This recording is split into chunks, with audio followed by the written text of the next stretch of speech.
ब्रज दर्शनम चैनल पर आज आप लोग दर्शन करेंगे निधिवन मंदिर के, जिसमें कि राधा रानी और श्री कृष्ण रात को रासलीला करते हैं।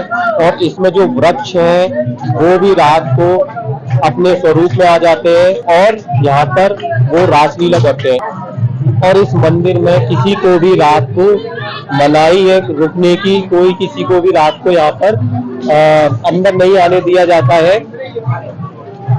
और आप देख सकते हैं कि यहाँ के जो पेड़ है, जो वृक्ष है, वो अलग तरह के हैं। तो ब्रज दर्शनम चैनल पर आज आप जो है पूरे निधिवन मंदिर के आप दर्शन करेंगे। सारी जानकारी जो है आपको इस वीडियो में मिलेगी। ब्रज से मेरा नाम संजय है, तो आइए चलिए। तो सबसे पहले मैं बताता हूँ निधिवन। निधिवन एक संस्कृत का वर्ड है जिसका कि मतलब होता है खजाने का जंगल। जब आप निधिवन मंदिर आएँ तो आप देखोगे यहाँ पर बाहर जो है बोर्ड लगा हुआ है निधिवन और ललिता कुंड। तो आपको अंदर काफ़ी सारी चीज़ें देखने को मिलेंगी। ललिता कुंड और जहाँ पर बांके बिहारी जी प्रकट हुए हैं वो स्थान, और वंशी जहाँ पर चुराई राधा रानी ने, वो सारे स्थान यहाँ पर आपको मिलेंगे। पर यहाँ पर आप आते हैं तो जूते चप्पल अपने जो है जूता चप्पल स्टैंड में ही उतारें, बाहर ना उतारें। क्यों? क्योंकि भीड़ ज़्यादा होती है और जब आप मंदिर के दर्शन करके आते हो तो आपको अपने जूता चप्पल नहीं मिलेंगे।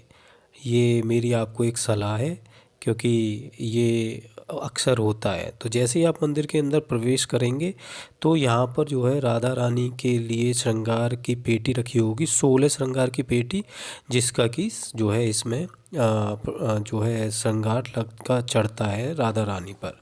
ये मंदिर जो है गर्मियों में तो जो है बंद रहता है दोपहर के टाइम, और जैसा कि आप देख सकते हैं 12:30 बजे से 3:30 बजे तक ये बंद रहता है। और दोपहर और सर्दियों में ये सुबह 7 बजे से लेकर शाम के 6 बजे तक खुला रहता है। तो यानी कि ये जो मंदिर है निधिवन, ये जो है और वृंदावन के मंदिर हैं उनकी तरह जो है दोपहर में बंद नहीं होता है 12 से 4 में। तो यहाँ पर जो है श्रद्धालु जो लोग बाहर से आते हैं वो यहाँ पर दोपहर में आ जाते हैं और 4 बजे के बाद में बाकी मंदिरों पे चले जाते हैं। जैसा कि आप देख रहे हैं, ये आपको दिख रहा है कि जनश्रुति इस बोर्ड पे लिखा हुआ है। जनश्रुति के अनुसार रात को यहाँ पर राधा रानी और श्री कृष्ण जो है लीलाएं करते हैं, और श्री हरिदास जी ने पूरा जीवन यहीं पर बिताया था। और इन पेड़ों को आपको देखो, ये तुलसी के बहुत ही अलग तरह के पेड़ हैं जो कि सिर्फ निधिवन में पाए जाते हैं। और ये सारे जो पेड़ हैं ये सारे के सारे जोड़े से मिलेंगे। और नॉर्मली जो है पेड़ होते हैं वो ऊपर की तरफ बढ़ते हैं, ये नीचे की तरफ बढ़ते हैं, और ये जो है एक दूसरे में एकदम से उलझे हुए हैं। और ऐसा मानते हैं कि रात में जो है ये अपने असली स्वरूप में आते हैं और ये जो है रास लीला करते हैं। ये गोपियाँ हैं, ये रास लीलाएँ करती हैं। और ये विशेष प्रकार के तुलसी के वृक्ष हैं जो कि सिर्फ़ और सिर्फ निधिवन में ही मिलते हैं। और ये वृक्ष जो है देखने में बहुत ही पुराने लगते हैं, इनकी जड़ें सूखी हुई हैं पर फिर भी इनकी पत्तियां जो है हरी भरी हैं। तो बहुत ही आश्चर्यजनक बात है। यहाँ पर मैं आपको एक और बात बताऊंगा कि जो है अकबर जो उनके दरबारी थे तानसेन, जो उनको संगीत सुनाते थे। तो एक बार अकबर ने बोला था कि तुम बहुत ही अच्छे गायक हो और तुम्हारे जैसा कोई नहीं है। तो उन्होंने तानसेन ने बोला था कि मैं तो कुछ भी नहीं हूँ, मेरे गुरु श्री हरिदास हैं और मैं उनके इर्द गिर्द कहीं नहीं हूँ। तो जनश्रुति के अनुसार अकबर यहाँ पर श्री हरिदास से मिलने आया था और उसने जाते वक्त जो है तानसेन से पूछा था कि जो श्री हरिदास जी के भजन में जो एक मिठास है वो मिठास तुम्हारे में भजनों में और संगीत में नहीं है। ये है ललिता कुंड, जिसको कि श्री कृष्ण ने अपनी बांसुरी से खोदा था। और राधा रानी और उनकी सखियों ने बोला कि हमें प्यास लग रही है, तो श्री कृष्ण बोले यमुना जी है, जल पी लो वहाँ पर जाके।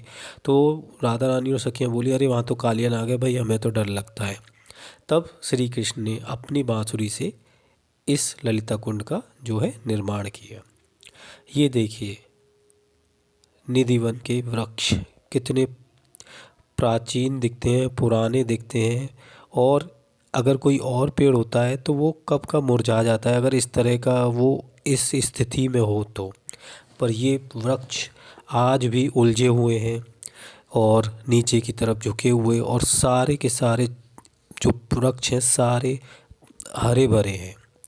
और जैसे कि मैं आपको बता रहा था कि तानसेन से जब पूछा तो तानसेन ने जवाब दिया अकबर को कि मैं तो अपने राजा के लिए गाना गाता हूँ, पर श्री हरिदास तो राजाओं के राजा जो भगवान हैं, जो हमारे श्री कृष्ण हैं, उनके लिए गाते हैं, तो उनकी तो संगीत में मिठास अपने आप ही आएगी, मैं तो उनकी बराबरी कर भी नहीं सकता हूँ। तो ये एक ऐसी कहानी है जो शायद किसी को नहीं पता है। ऐसे ही धीरे धीरे आप बहुत सारी कहानियाँ इस वीडियो में जानेंगे निधिवन से जुड़ी हुई, जो कि शायद आपको किसी ने नहीं बताई होगी। ये यहाँ पर बांके बिहारी का प्रकट स्थान था, जो उनका विग्रह के रूप में बांके बिहारी प्रकट हुए थे।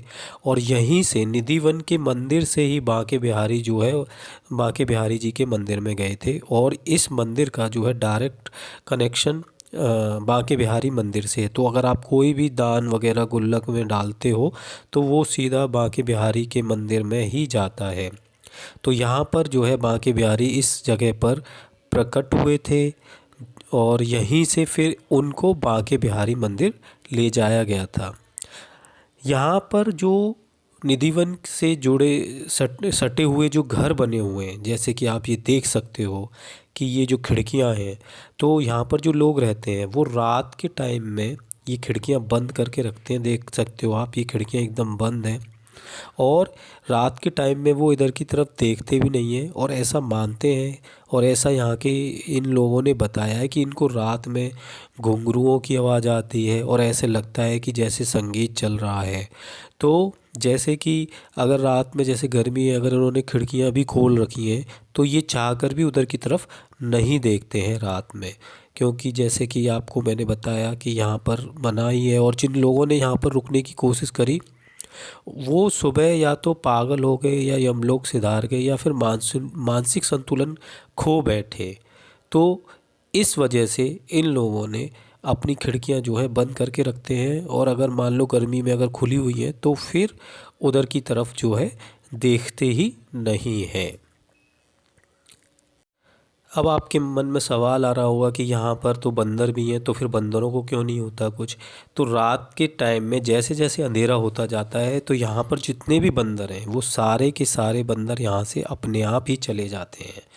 और पहले ये पूरा कवर होता था बांस से, अब ये थोड़ा टूट गया है।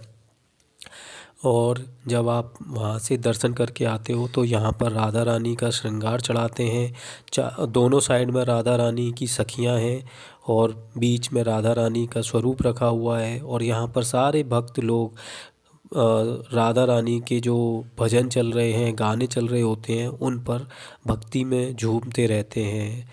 और यहाँ पर बहुत ही अच्छा जो है लगता है। आप यहाँ पर एकदम से खो जाओगे और बहुत ही अच्छा लगेगा। तो ब्रज दर्शनम चैनल पर ऐसे ही आपको वीडियोस देखने को मिलती हैं ब्रज से रिलेटेड, और ये चैनल जो है ब्रज का है। अगर आपको कोई भी इस निधिवन से जुड़ा हुआ सवाल हो तो आप कमेंट करके पूछ सकते हो, मैं आपको ज़रूर रिप्लाई करूँगा। तो पढ़ते हैं इस वीडियो में और आगे। तो यहाँ पर जो है राधा रानी की आठों सखियाँ एक तरफ चार खड़ी हुई हैं, और यहाँ बीच में राधा रानी का स्वरूप है जिसके सब लोग चरण छूकर आशीर्वाद लेते हैं। फिर यहाँ से आप जैसे आगे निकलते हो तो यहाँ पर वंशी चोरी जो है राधा रानी, जहाँ पर राधा रानी जी ने कृष्ण जी की मुरली चुरा रखी है, वंशी चुरा रखी है, ये आप अभी देखोगे।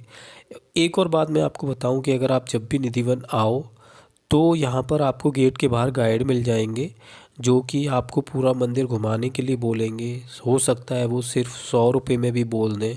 तो आप जो है गाइड का चुनाव सोच समझ के करिएगा, क्योंकि आपको पता है तीर्थ स्थल पर बहुत तरह के फ्रॉड भी होते हैं, बहुत सारे फ्रॉड लोग भी घूमते हैं। तो आप अपने हिसाब से जो है यहाँ पर गाइड का चुनाव कर सकते हैं। तो ये बंसी चोरी राधा रानी का मंदिर है, जहाँ पर कि राधा रानी के हाथ में बंसी लगी हुई है, बांसुरी लगी हुई है। और क्योंकि ये शरद पूर्णिमा का दिन था, और शरद पूर्णिमा के दिन का एक बहुत ही विशेष महत्व होता है निधिवन में, तो इस वजह से यहाँ पर बहुत भीड़ भी थी। बहुत सारे श्रद्धालु आए हुए थे लाखों की संख्या में, और यहाँ पर भजन वगैरह का कार्यक्रम भी चल रहा था। तो निधिवन जो है आप आ सकते हो अपने 2 व्हीलर से, अगर आपके पास 2 व्हीलर है। 4 व्हीलर नहीं आ सकती है, क्योंकि ये बहुत ही जो है बिज़ी रोड से आते हैं, यहाँ पर बहुत रश रहता है। तो आप या तो ई रिक्शा के थ्रू आ सकते हो, या फिर जो है आप 2 व्हीलर से आ सकते हो। पार्किंग जो है आपको वहीं पास में मिल जाती है, निधिवन के पास में ही। और अब चलिए देखते हैं कुछ समाधियाँ जो कि यहाँ पर बनी हुई हैं। मान्यता तो ये है कि ये वो लोग हैं जो यहाँ रुक गए थे और वो पागल हो गए थे या मर गए थे, बट ऐसा यहाँ कहीं पर कुछ नहीं लिखा हुआ है। और अगर आप यहाँ पर ध्यान से देखेंगे तो ये वो लोग हैं जो बांके बिहारी मंदिर में गोस्वामी हैं, और उनके मरने के बाद में उनकी यहाँ पर समाधि बना दी जाती है। जैसे कि इस समाधि को अगर आप देखोगे 2021 में इनका निधन हुआ है, बांके बिहारी गोस्वामी हैं। तो गोस्वामियों की जो यहाँ पर मरने के बाद छोटी सी समाधि बना दी जाती है। पर मान्यता इस तरह से इनको प्रचार किया जाता है या बताया जाता है कि ये वो लोग हैं जो यहाँ रुक गए थे। ठीक है, तो अब बात करते हैं कि जो बांके बिहारी पर इत्र सेवा जो होती है वो क्यों होती है। आप अभी वीडियो में देखेंगे आगे कि इत्र सेवा के पीछे ये है कि एक भक्त जो है वृंदावन आया और उसने प्रेम से कोई इत्र बाहर से मंगाया, और उस इत्र से जो है बांके बिहारी की जो देहरी होती है उस पर उसको लगाया, और उस पर वो बहुत ज़्यादा इतरा रहा था, मतलब भक्ति भाव में। तो तब से ही ये इत्र सेवा बांके बिहारी में स्टार्ट हो गई है। तो अगर जिन लोगों को इसके बारे में नहीं पता है, ये सारी चीज़ें आपको जब आप निधिवन में आते हो तो यहाँ पर सारी चीज़ें लिखी हुई हैं। आपको बस ये है कि मंदिर में थोड़ा टाइम स्पेंड करना है, बंदरों से बच के रहना है।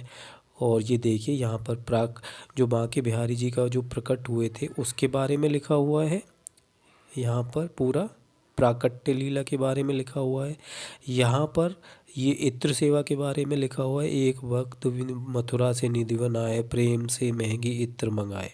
ठीक है, ये पूरा यहाँ पर लिखा हुआ है। और ये जो कहानी जो मैंने आपको बताई थी अकबर वाली, वो लिखी हुई है।